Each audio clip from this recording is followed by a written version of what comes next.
जय हिंद। देखो भाई, ये न्यूज को देख के मेरे दिमाग में सिंपल सा एक ही बात आ रहा है, ये दिवाली सब पे भारी। हाँ पता है कोई ये महबूरा पड़ा नहीं, दिवाली सब पे भारी, लेकिन ठीक है भाई, क्या फर्क पड़ता है। देखो भाई, जीएसटी के कम होने के बाद, यानी कि जीएसटी 2.0 लॉन्च होने के बाद, जहां पर दो टैक्स ब्रैकेट बेसिकली रहा, 12% एंड 5%, एंड एक टैक्स ब्रैकेट 40% का भी है, लेकिन वो प्रीमियम आइटम पर है। जो नॉर्मल कंज्यूमर को पे करना होगा, ये 12% या 5% का टैक्स रेट था। इसके वजह से भाई साहब ड्रास्टिकली प्राइस ड्रॉप हुआ हर एक आइटम पर। भाई तुमने नोटिस किया होगा भाई, कुछ दिन पहले न्यूज आया था कि जो मारुति का शोरूम है इसमें 30% सेल बढ़ गया, टाटा का शोरूम में भाई साहब 18% सेल बढ़ गया, and different car brand minimum to minimum 10% तो सेल बढ़ा ही है। एंड केवल ऐसा ही नहीं है, कार, ट्रक, बाइक, ये सब का सेल बढ़ी है, हर एक आइटम का सेल बढ़ी है। यहाँ पर कोई 1% बढ़ा है, कोई 10% बढ़ा है, कोई 5% बढ़ा है, लेकिन बढ़ा तो है भाई। साले कुछ छपरी लोग अपने गर्लफ्रेंड के लिए गुलाब लेने जा रहे हैं, उसमें भी भाई साहब रेट कम हो गया, तो भाई साहब उसका भी सेल बढ़ गया। क्या बताओ। देखो मजाक से हटके अभी इस टॉपिक के ऊपर डिटेल में डिस्कशन करते हैं। देखो ये साल जो सेल हुआ है, जो व्यापार हुआ है इंडिया में जीएसटी के कम होने के बाद, या अगर बोलो तो दिवाली का भी एक रीजन है। दिवाली के पास में बहुत ज्यादा सेल होता है, तो इसका अगर अमाउंट को देखें तो 5.4 ट्रिलियन रुपीज का, ठीक है, रुपीज का यहाँ पर सेल हुआ है, यानी कि 5,40,000 करोड़ का यहाँ पर सेल हुआ है दिवाली के आसपास के टाइम पर। एंड सिर्फ इतना ही नहीं है भाई साहब, जो सर्विस सेक्टर है, यानी कि रेस्टोरेंट हो गया, कोई जिम हो गया, कैब, ओला, उबर, कोई कंपनी जो कुछ सर्विस प्रोवाइड करता है बेसिकली, उसका सेल अगर देखोगे तो एक्स्ट्रा ये 65,000 करोड़ का सेल हुआ है पूरे इंडिया में ये दिवाली के टाइम पर। यानी कि अगर कुल मिला के देखोगे तो ऑलमोस्ट 6 लाख करोड़ के आसपास का सेल इस दिवाली हुआ है। इसीलिए तो मैंने बोला भाई साहब ये दिवाली सब पे भारी। एंड अगर तुम्हें ये लग रहा होगा कि ठीक है भाई, इंडिया इतना बड़ा देश है और इतने सारे लोग रहते हैं, तो 6 लाख करोड़ कोई इतना बड़ा अमाउंट नहीं है। 6 लाख करोड़ कितना बड़ा अमाउंट है पता है? पूरे एक साल का इंडिया का डिफेंस बजट है। एंड ये कुछ ही दिनों के अंदर सेल हुआ है भाई, छोटा अमाउंट एक्चुअली है नहीं। अगर इंडिया के पर्सपेक्टिव से भी देखो, अगर कंपेयर करोगे प्रीवियस ईयर से, भाई हमने पिछले साल इंडिया का अगर डेटा को देखोगे तो 4,25,000 करोड़ के आसपास का शॉपिंग किया था दिवाली के टाइम पर, एंड अभी हम 5,40,000 का शॉपिंग किए हैं। अगर हम सर्विस सेक्टर को ना मिलाए तो 25% का भाई साहब जंप यहाँ पर हुआ है, और 25% का जंप कम नहीं है भाई साहब एक साल के अंदर। नो डाउट इसमें एक बहुत बड़ा कारण जीएसटी 2.0 है, जिसके वजह से बहुत सारे रेट डाउन हो गया और सेल बढ़ गया। तुमने अगर 12th क्लास में इकोनॉमिक्स पढ़ा होगा तो यहाँ पर सिंपल सा एक कर्व था, डिमांड एंड सप्लाई कर्व। और डिमांड एंड सप्लाई कर्व में दो वेरिएबल थे, जो कि एक था डिमांड, एक था प्राइस, और इसको हम बेसिकली प्राइस थ्योरी भी बोलते हैं। इसमें बेसिकली क्या होता है, जितना प्राइस बढ़ता जाता है उतना डिमांड कम होता जाता है। ये नेचुरल भी है भाई साहब, जितना प्राइस एक कमोडिटी का बढ़ेगा तुम उतना ही उसको खर्च करने के लिए सोचोगे, एंड अगर तुम एक बार खर्च करने के लिए सोचे तो भाई साहब वहां पर गेम ओवर हो जाता है। वहां पर तुम्हारा एक बैरियर बन जाता है कि यार लूं या नहीं लूं, मेरे को ये एक्चुअली जरूरत है भी या नहीं भी। अगर डिमांड तुम्हारा उतना है तो तुम ले लोगे, अगर डिमांड उतना नहीं था, पहले उसका रेट कम था, तो तुम क्या करते थे, ठीक है इतना ही तो पैसा है, ले जाते थे। लेकिन अगर पैसा बढ़ेगा तो तुम सोचोगे कि यार देखो ठीक है 100 रुपए का मिल रहा था तो मैं ले आता था, ऐसे बेख्याल होके। लेकिन भाई ये सेम चीज अभी 200 रुपए का मिल रहा है, एंड मैं 200 रुपए का ये चीज लूं या ना लूं, क्या ये जरूरत भी है मेरे को, या फिर ऐसे ही मैं ले रहा हूँ, तो 95% चांस ये है कि तुम वो प्रोडक्ट को लोगे ही नहीं। एंड यार सिर्फ यही एक खुशी खबर नहीं है कि हमने इतना बड़ा अमाउंट का सेल किया, हमने मेड इन इंडिया प्रोडक्ट को भी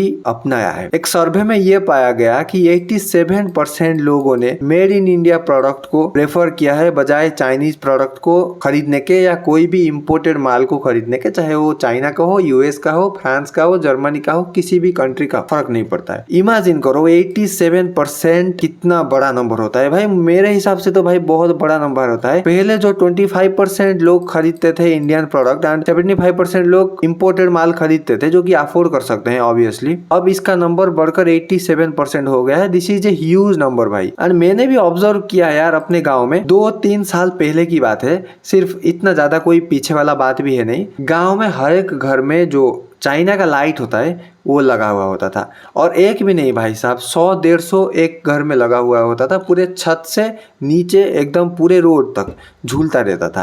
एंड रेगुलरली 15 दिन 20 दिन तक जलाते रहते थे। लेकिन अभी मैं कल ही दीपावली था और गांव घूमने गया, मैंने एक चीज देखा, नोटिस किया यार, एक्चुअली गांव में 95% भाई उनके घर में वो जो चाइना प्रोडक्ट है वो लगा ही नहीं है। खैर जीरो तो नहीं कर सकते, कुछ लोग होंगे जो लगाए होंगे, ये तो ऑब्वियस बात है। लेकिन मैं देखकर हैरान हो गया भाई साहब, मैक्सिमम घरों में है ही नहीं वो लाइट। एंड मेरे को देखकर खुशी हुई। एंड खैर देखो, जो हमारे दीप का इंडस्ट्री है, वो इंडस्ट्री अगर हमको उठाना है तो भाई साहब ये लाइट वाइट वगैरह को डाउन करना पड़ेगा, नहीं तो ये इंडस्ट्री नहीं उठेगा भाई साहब। जो दिया और घी और बलिता वगैरह लगा हमारे इंडस्ट्री को कई दशंधियों से चला रहे थे, ये तो डूबने की कगार पर आ गया था। लेकिन ये साल देखकर मेरे को थोड़ा सा चेंज लग रहा है कि यार एक्चुअली इंडिया के लोगों ने एक्सेप्ट कर लिया है इंडियन प्रोडक्ट। हमारे दिमाग में कुछ साल पहले ये था यार भारत का प्रोडक्ट है, खराब होगा, शायद ये माइंडसेट लोगों के बीच में कम हो रहा है। एंड अगर देखोगे तो 9 करोड़ स्मॉल बिजनेसमैन को फायदा मिला है। यहाँ पर बहुत सारे जॉब्स जनरेट हुए, ऑलमोस्ट 50 लाख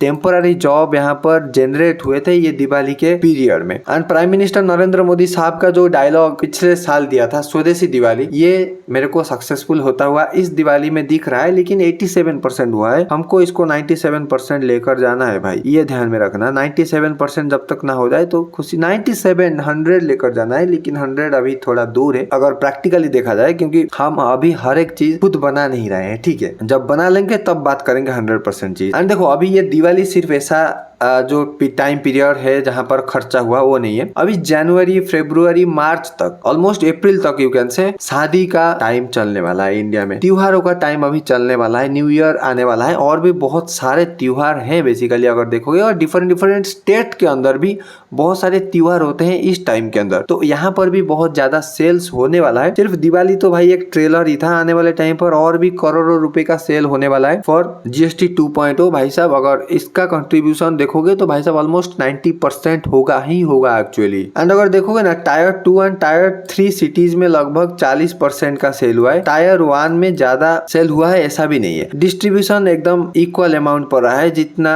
शहरी लोग खर्च किए हैं उतना ही गाँव के लोग ऑलमोस्ट अगर कंपेरिजन में देखे तो खर्च किए हैं। ऑब्वियसली भाई शहर के लोगों के पास ज्यादा पैसा है एंड वो खर्च कर लेते हैं, लेकिन गाँव के माइंडसेट ये है कि पैसा बचा के चलो, जितना जरूरत है उतना खर्चा करो। अगर इस रेशियो को देखे तो भाई ठीक ही है, गाँव के लोग इतना खर्च कर रहे हैं। एंड ये देखो भाई, ये इंडिया का कौन से सेक्टर में कितना % व्यापार हुआ है, जो 6 लाख करोड़ है उसके अंदर ही ये आ जाता है भाई साहब। यहाँ पर ग्रोसरी एंड FMCG में 12% का व्यापार हुआ है, ज्वेलरी वगैरह 10%, electronics and electrical items 8%, consumer durables 7%, readymade garment 7%, gift item 7%, home decor करने वाला आइटम 5%। ध्यान देना पिछले साल ये लगभग 12% के करीब था। Furnishing and furniture items 5%, sweets and namkeen वगैरह 5%, textile and fabrics 4%, puja articles 3%, फल और ड्राई फ्रूट्स वगैरह 3%, बेकरी एंड कॉन्फेक्शनरी 3%, फुटवेयर 2%। जो छोटे मोटे खर्चे हैं जिसको हम कोई कैटेगरी में डाल ही नहीं सकते, उनको देखे तो 19% भाई साहब ये GST 2.0 फर्क तो डाला है। उस ऑब्वियसली आने वाले 6 महीने के अंदर और भी ज्यादा सेल्स बढ़ेगा। जो टैरिफ ट्रम्प अभी लगा के बैठा है ना भाई साहब 50% के करीब, हमारे कॉमर्स मिनिस्टर पीयूष गोयल साहब ने बता दिया है क्लियरली, ये 50% टैरिफ से हमारे को कोई घंटा फर्क नहीं पड़ने वाला है। हमारे जो एक्सपोर्ट का नंबर है ये इतना ज्यादा हिलने नहीं वाला है। लेकिन अगर तुम यूएस के पर्सपेक्टिव से देखोगे तो हम लगभग 40% का ट्रेड कम कर दिए हैं यूएस के साथ। एंड अभी ये साल खत्म होने के बाद तुम नोटिस करना, अगर ये 50% टैरिफ कंटिन्यू रहा तो लगभग 60% ट्रेड हम यूएस के साथ बंद ही कर देंगे। एंड यूएस जो हमको सपना दिखाया था कि इंडिया एंड यूएस बनेंगे एक दूसरे का trade partner, and trade partner भी नहीं सबसे बड़ा ट्रेड पार्टनर, $500 बिलियन का ट्रेड पार्टनर, हाँ जी, 1 घंटा होने वाला है। कोई ये नंबर तक हम पहुंच ही नहीं पाए, क्योंकि ट्रम्प भाई जो कर रहे हैं ये एक्चुअली पागलों वाली हरकत है। ये क्या कर रहे हैं इनको भी मालूम नहीं है। हमारा को कुछ यहाँ पर लॉस नहीं होने वाला है। हम अलग कंट्री के साथ, ब्राजील के साथ भी बातचीत कर रहे हैं ट्रेड पैक्ट वगैरह बहुत सारे साइन करने के लिए। एंड FTA वगैरह साइन हमारा में भी हो सकता है इंग्लैंड वगैरह के साथ। एंड हम अभी प्लान भी कर रहे हैं जो आसियान कंट्री है उनके ऊपर भी मैंने एक वीडियो बनाया था जस्ट रिसेंटली, 2 वीडियो के पिछले वाला वीडियो है, जाकर चैनल पे देख सकते हो। उनके साथ भी ट्रेड बढ़ाने की बात कर रहे हैं जहां पर हमारा लगभग $80 बिलियन $100 बिलियन का ट्रेड होता है। तो ट्रम्प जो सोच के चल रहे हैं कि इंडिया को हम नुकसान करेंगे, भाई देख लो तुम देख लो क्या होता है। ये तो पता चलेगा भाई साहब 2 साल बाद, जब इंडिया यूएस का रिलेशन बहुत ज्यादा खराब हो चुका होगा। जो भी हम सामान थोड़ा बहुत आर्मी वगैरह के लिए खरीदते हैं वो भी घंटा हम नहीं खरीदेंगे, हम अभी खुद बनाएंगे। हमारे रास्ते में अगर गड्ढा खोदने की कोशिश करोगे तो भाई हम 1 बार गिरेंगे, 2 बार गिरेंगे, 3 नंबर बार हम छलांग मारना सीख जाएंगे। देखते हैं आने वाले टाइम पर क्या होता है। ये तो भाई बहुत बड़ा एक्चुअली नंबर है, तुम देखोगे तो अगर मार्केट पर्सपेक्टिव से लोगों ने तो भाई दबा के खर्चा किया है। तो thank you so much for watching this video. This is Manoj this side signing off.